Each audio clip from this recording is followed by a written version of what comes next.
Coucou amis Super Indep, je suis ravi de vous retrouver dans notre vidéo de la semaine dans laquelle on va parler des obligations comptables des auto-entrepreneurs. Alors pour commencer, il faut bien comprendre que l'auto-entreprise justement a été pensée pour avoir une comptabilité extrêmement simplifiée. D'ailleurs, souvent quand on parle de comptabilité, on pense aux liasses fiscales, on pense au bilan, on pense à ce genre de choses. Tout ça, ça n'existe pas quand on est en auto-entreprise, tout a été simplifié, tous les calculs sont faits à partir de pourcentages sur le chiffre d'affaires. Donc ce qu'on appelle en fait la comptabilité d'une auto-entreprise, c'est vraiment très très différent de la comptabilité au sens technique du terme. Ça c'est le premier truc à bien comprendre. Donc quelles sont les obligations pour un auto-entrepreneur qui sont liées à sa comptabilité? D'abord, évidemment, il a l'obligation de facturer. Ça, c'est vrai pour toute personne qui veut vendre un bien ou un service. Nécessairement, il faut qu'il y ait une facturation.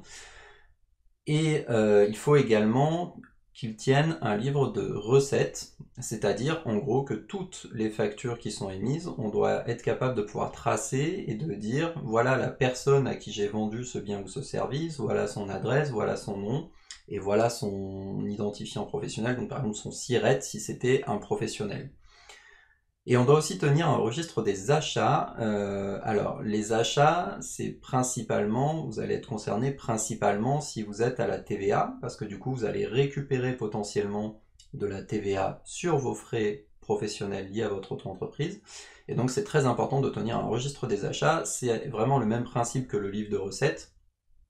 C'est-à-dire que pour chaque achat, on doit pouvoir retrouver où ça a été acheté, quand, à quel montant de TVA, etc. Ensuite, évidemment, vous le savez à peu près tous, vous avez l'obligation de déclarer votre chiffre d'affaires mensuellement ou trimestriellement à l'URSSAF. Et on a également fait une vidéo sur le sujet, vous avez l'obligation d'avoir un compte bancaire, notamment si vous avez plus de 10 000 euros de CA par an, mais dans tous les cas, c'est quand même une très bonne idée d'avoir un compte bancaire dédié à votre activité d'auto-entrepreneur. Et j'ajouterai bien sûr que vous avez l'obligation de gérer, donc de facturer la TVA si vous dépassez les fameux seuils, donc de 36 500 euros si vous êtes en prestation de service et autour des 90 000 euros si vous êtes en achat-revente. Donc tout simplement pour collecter et reverser la TVA que vous avez facturée, le cas échéant, à vos clients. En gros, si on prend toutes ces obligations, on a vraiment fait le tour de ce que vous devez faire en tant qu'auto-entrepreneur d'un point de vue comptable, encore une fois entre guillemets, disons d'un point de vue gestion de votre auto-entreprise et en termes de déclaration. On pourrait rajouter, pour être vraiment exhaustif, la déclaration de CFE qui doit être faite une fois par an, cotisation foncière des entreprises, et puis évidemment votre déclaration d'impôt sur le revenu, mais ça c'est pas vraiment lié à votre activité d'auto-entrepreneur. Que vous soyez salarié ou auto-entrepreneur, vous avez évidemment une déclaration de revenus à faire. Ensuite, une question qu'on nous pose souvent sur les logiciels de facturation, et est-ce qu'on est obligé d'utiliser un logiciel de facturation certifié? En fait, c'est très ambigu les informations qu'on peut trouver sur ce sujet. Pourquoi? Parce que oui, il y a une obligation de logiciel de facturation certifié, mais elle ne concerne que les caisses enregistreuses et les logiciels de point de vente.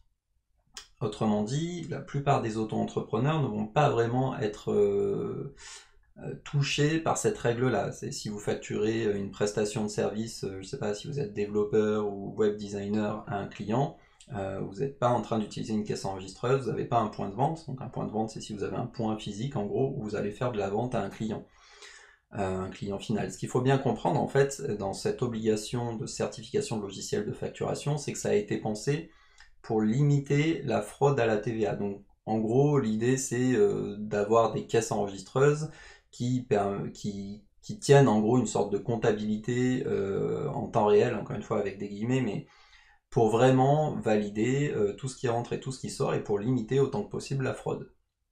Donc oui, il peut y avoir des obligations de logiciels de facturation certifiés, mais c'est vraiment limité aux activités où vous avez besoin donc, de l'équivalent d'une caisse enregistreuse et quand vous avez des points de vente potentiellement physiques. C'est tout ce que j'avais à vous raconter cette semaine donc sur le sujet de la comptabilité pour les auto-entrepreneurs. Si vous avez des questions, comme d'habitude, on est à votre écoute sur la chaîne ou sur les réseaux sociaux. Moi, il me reste à vous dire très bonne semaine et à très bientôt. Merci beaucoup.